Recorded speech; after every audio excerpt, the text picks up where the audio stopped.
אוקיי. שמי ורד, ואני מנהלת את מרכז דוקו ויליג'. הוא מרכז רב תרבותי שמטרתו לקדם פרויקטים תיעודיים.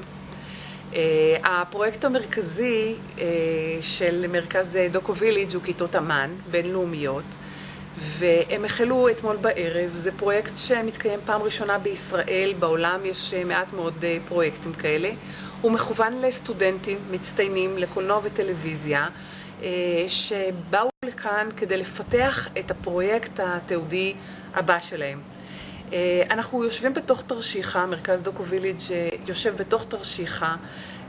הפרויקט הזה הוא פרויקט שנמצא בשותפות מלאה עם עיריית, עם הרשות המקומית של מעלות תרשיחא, בתמיכת קרן גשר לקולנוע רב תרבותי.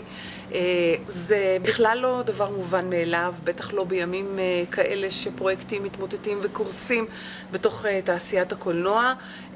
מה שגורם לי להתרגשות הרבה יותר גדולה ולהשתאות עצומה לנוכח הפרויקט הזה. יש לנו 18 סטודנטים שהגיעו מכל בתי הספר הגבוהים לקולנוע בישראל, וסטודנטית אחת שהגיעה מארצות הברית, מווסטמינסטר.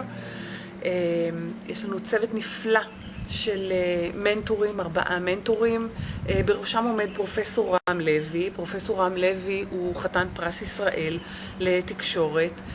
הוא מורה אמריטוס באוניברסיטת תל אביב.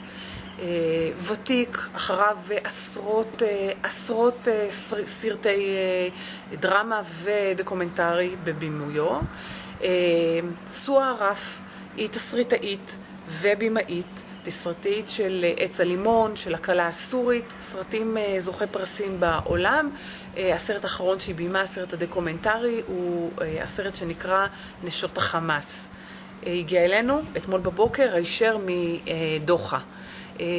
יש לנו אורח שהגיע מברלין, זה שאין דל ריאז, יליד בנגלדש, יוצר רב תרבותי, שסרטו האחרון, זוללי הברזל, הוא סרט עטור פרסים בעולם כולו.